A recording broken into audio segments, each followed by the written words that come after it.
صحیح بخاری حدیث نمبر 7۔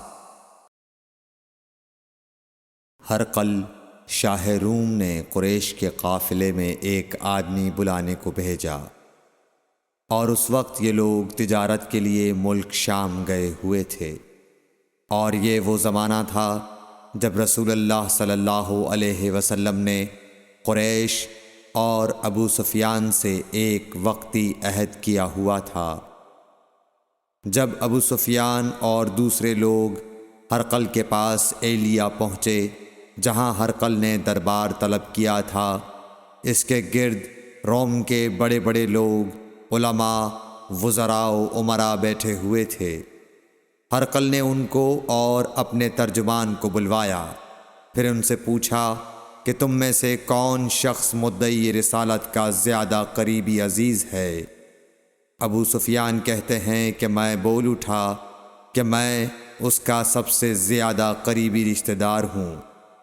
یہ سن کر ہرقل نے حکم دیا کہ اس ابو سفیان کو میرے قریب لا کر بٹھاؤ اور اس کے ساتھیوں کو اس کی پیٹھ کے پیچھے بٹھا دو۔ پھر اپنے ترجمان سے کہا کہ ان لوگوں سے کہہ دو کہ میں ابو سفیان سے اس شخص یعنی محمد صلی اللہ علیہ وسلم کے حالات پوچھتا ہوں، اگر یہ مجھ سے کسی بات میں جھوٹ بول دے تو تم اس کا جھوٹ ظاہر کر دینا۔ ابو سفیان کا قول ہے کہ خدا کی قسم اگر مجھے یہ غیرت نہ آتی کہ یہ لوگ مجھ کو جھٹلائیں گے تو میں آپ صلی اللہ علیہ وسلم کی نسبت ضرور غلط گوئی سے کام لیتا۔ خیر، پہلی بات جو ہرقل نے مجھ سے پوچھی وہ یہ کہ اس شخص کا خاندان تم لوگوں میں کیسا ہے؟ میں نے کہا وہ تو بڑے اونچے عالی نسب والے ہیں۔ کہنے لگا اس سے پہلے بھی کسی نے تم لوگوں میں ایسی بات کہی تھی؟ میں نے کہا نہیں۔ کہنے لگا اچھا اس کے بڑوں میں کوئی بادشاہ ہوا ہے؟ میں نے کہا نہیں۔ پھر اس نے کہا بڑے لوگوں نے اس کی پیروی اختیار کی ہے یا کمزوروں نے؟ میں نے کہا نہیں، کمزوروں نے۔ پھر کہنے لگا اس کے تابعدار روز بڑھتے جاتے ہیں یا کوئی ساتھی پھر بھی جاتا ہے؟ میں نے کہا نہیں۔ کہنے لگا کیا اپنے اس دعوی نبوت سے پہلے کبھی کسی بھی موقع پر اس نے جھوٹ بولا ہے؟ میں نے کہا نہیں، اور اب ہماری اس سے صلح کی ایک مقررہ مدت ٹھہری ہوئی ہے، معلوم نہیں وہ اس میں کیا کرنے والا ہے۔ ابو سفیان کہتے ہیں میں اس بات کے سوا اور کوئی جھوٹ اس گفتگو میں شامل نہ کر سکا۔ ہرقل نے کہا کیا تمہاری اس سے کبھی لڑائی بھی ہوئی ہے؟ ہم نے کہا کہ ہاں۔ بولا پھر تمہاری اور اس کی جنگ کا کیا حال ہوتا ہے؟ میں نے کہا لڑائی ڈول کی طرح ہے، کبھی وہ ہم سے میدان جنگ جیت لیتے ہیں اور کبھی ہم ان سے جیت لیتے ہیں۔ ہرقل نے پوچھا وہ تمہیں کس بات کا حکم دیتا ہے؟ میں نے کہا وہ کہتا ہے کہ صرف ایک اللہ ہی کی عبادت کرو، اس کا کسی کو شریک نہ بناؤ، اور اپنے باپ دادا کی شرک کی باتیں چھوڑ دو، اور ہمیں نماز پڑھنے، سچ بولنے، پرہیزگاری اور صلہ رحمی کا حکم دیتا ہے۔ یہ سب سن کر پھر ہرقل نے اپنے ترجمان سے کہا کہ ابو سفیان سے کہہ دے کہ میں نے تم سے اس کا نسب پوچھا تو تم نے کہا کہ وہ ہم سے عالی نسب ہے، اور پیغمبر اپنی قوم میں عالی نسب ہی بھیجے جایا کرتے ہیں۔ میں نے تم سے پوچھا کہ دعوی نبوت کی یہ بات تمہارے اندر اس سے پہلے کسی اور نے بھی کہی تھی؟ تو تم نے جواب دیا کہ نہیں۔ تب میں نے اپنے دل میں کہا کہ اگر یہ بات اس سے پہلے کسی اور نے کہی ہوتی تو میں سمجھتا کہ اس شخص نے بھی اسی بات کی تقلید کی ہے جو پہلے کہی جا چکی ہے۔ میں نے تم سے پوچھا کہ اس کے بڑوں میں کوئی بادشاہ بھی گزرا ہے؟ تو تم نے کہا کہ نہیں۔ تو میں نے دل میں کہا کہ ان کے بزرگوں میں سے کوئی بادشاہ ہوا ہوگا تو کہہ دوں گا کہ وہ شخص اس بہانے اپنے آباء و اجداد کی بادشاہت اور ان کا ملک دوبارہ حاصل کرنا چاہتا ہے۔ اور میں نے تم سے پوچھا کہ اس بات کے کہنے یعنی پیغمبری کا دعویٰ کرنے سے پہلے تم نے کبھی اس کو دروغ گوئی کا الزام لگایا ہے؟ تم نے کہا کہ نہیں۔ تو میں نے سمجھ لیا کہ جو شخص آدمیوں کے ساتھ دروغ گوئی سے بچے وہ اللہ کے بارے میں کیسے جھوٹی بات کہہ سکتا ہے۔ اور میں نے تم سے پوچھا کہ بڑے لوگ اس کے پیرو ہوتے ہیں یا کمزور آدمی؟ تم نے کہا کمزوروں نے اس کی اتباع کی ہے، تو دراصل یہی لوگ پیغمبروں کے متبعین ہوتے ہیں۔ اور میں نے تم سے پوچھا کہ اس کے ساتھی بڑھ رہے ہیں یا کم ہو رہے ہیں؟ تم نے کہا کہ وہ بڑھ رہے ہیں، اور ایمان کی کیفیت یہی ہوتی ہے حتیٰ کہ وہ کامل ہو جاتا ہے۔ اور میں نے تم سے پوچھا کہ آیا کوئی شخص اس کے دین سے ناخوش ہو کر مرتد بھی ہو جاتا ہے؟ تم نے کہا نہیں۔ تو ایمان کی خاصیت بھی یہی ہے، جن کے دلوں میں اس کی مسرت رچ بس جائے وہ اس سے لوٹا نہیں کرتے۔ اور میں نے تم سے پوچھا کہ آیا وہ کبھی عہد شکنی کرتے ہیں؟ تم نے کہا نہیں۔ پیغمبروں کا یہی حال ہوتا ہے، وہ عہد کی خلاف ورزی نہیں کرتے۔ اور میں نے تم سے کہا کہ وہ تم سے کس چیز کے لیے کہتے ہیں؟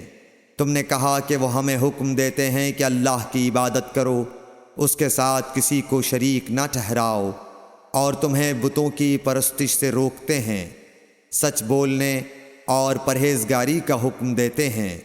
لہٰذا اگر یہ باتیں جو تم کہہ رہے ہو سچ ہیں تو ان قریب وہ اس جگہ کا مالک ہو جائے گا کہ جہاں میرے یہ دونوں پاؤں ہیں۔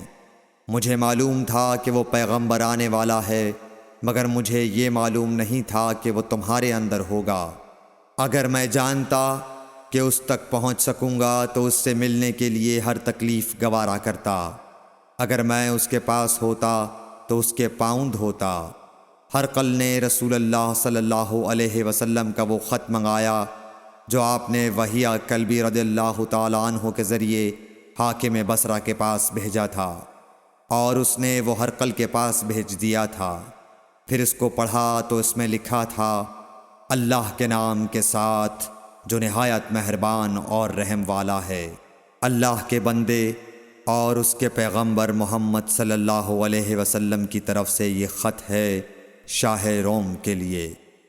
اس شخص پر سلام ہو جو ہدایت کی پیروی کرے۔ اس کے بعد میں آپ کے سامنے دعوت اسلام پیش کرتا ہوں۔ اگر آپ اسلام لے آئیں گے تو دین و دنیا میں سلامتی نصیب ہوگی، اللہ آپ کو دوہرا ثواب دے گا۔ اور اگر آپ میری دعوت سے روگردانی کریں گے تو آپ کی رعایا کا گناہ بھی آپ ہی پر ہوگا۔ اور اے اہل کتاب، ایک ایسی بات پر آ جاؤ جو ہمارے اور تمہارے درمیان یکساں ہے، وہ یہ کہ ہم اللہ کے سوا کسی کی عبادت نہ کریں اور کسی کو اس کا شریک نہ ٹھہرائیں، اور نہ ہم میں سے کوئی کسی کو خدا کے سوا اپنا رب بنائے۔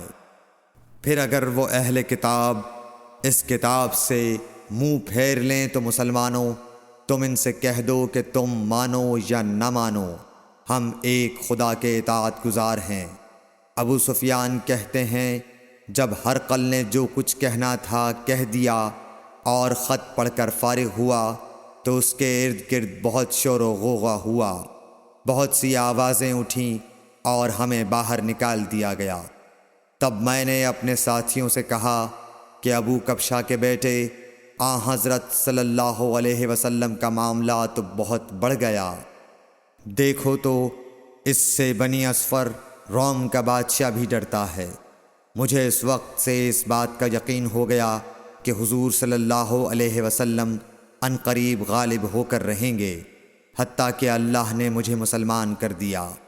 راوی کا بیان ہے کہ ابن ناطور ایلیا کا حاکم ہرقل کا مصاحب اور شام کے نصارہ کا لاٹ پادری بیان کرتا تھا کہ ہرقل جب ایلیا آیا ایک دن صبح کو پریشان اٹھا تو اس کے درباریوں نے دریافت کیا کہ آج ہم آپ کی حالت بدلی ہوئی پاتے ہیں، کیا وجہ ہے؟ ابن ناطور کا بیان ہے کہ ہرقل نجومی تھا، علم نجوم میں وہ پوری مہارت رکھتا تھا۔ اس نے اپنے ہم نشینوں کو بتایا کہ میں نے آج رات ستاروں پر نظر ڈالی تو دیکھا کہ ختنہ کرنے والوں کا بادشاہ ہمارے ملک پر غالب آ گیا ہے۔ بھلا اس زمانے میں کون لوگ ختنہ کرتے ہیں؟ انہوں نے کہا کہ یہود کے سوا کوئی ختنہ نہیں کرتا، سو ان کی وجہ سے پریشان نہ ہوں۔ سلطنت کے تمام شہروں میں یہ حکم لکھ بھیجیے کہ وہاں جتنے یہودی ہوں سب قتل کر دیے جائیں۔ وہ لوگ انہی باتوں میں مشغول تھے کہ ہرقل کے پاس ایک آدمی لایا گیا جسے شاہ غسان نے بھیجا تھا۔ اس نے رسول اللہ صلی اللہ علیہ وسلم کے حالات بیان کیے۔ جب ہرقل نے سارے حالات سن لیے تو کہا کہ جا کر دیکھو وہ ختنہ کیے ہوئے ہے یا نہیں۔ انہوں نے اسے دیکھا تو بتلایا کہ وہ ختنہ کیا ہوا ہے۔ ہرقل نے جب اس شخص سے عرب کے بارے میں پوچھا تو اس نے بتلایا کہ وہ ختنہ کرتے ہیں۔ تب ہرقل نے کہا کہ یہی محمد صلی اللہ علیہ وسلم اس امت کے بادشاہ ہیں جو پیدا ہو چکے ہیں۔ پھر اس نے اپنے ایک دوست کو رومیہ خط لکھا اور وہ بھی علم نجوم میں ہرقل کی طرح ماہر تھا۔ پھر وہاں سے ہرقل حمص چلا گیا۔ ابھی حمص سے نکلا نہیں تھا کہ اس کے دوست کا خط اس کے جواب میں آ گیا۔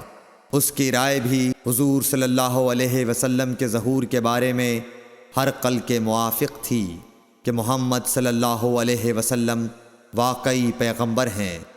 اس کے بعد ہرقل نے روم کے بڑے آدمیوں کو اپنے حمص کے محل میں طلب کیا اور اس کے حکم سے محل کے دروازے بند کر لیے گئے۔ پھر وہ اپنے خاص محل سے باہر آیا اور کہا، اے روم والو، کیا ہدایت اور کامیابی میں کچھ حصہ تمہارے لیے بھی ہے؟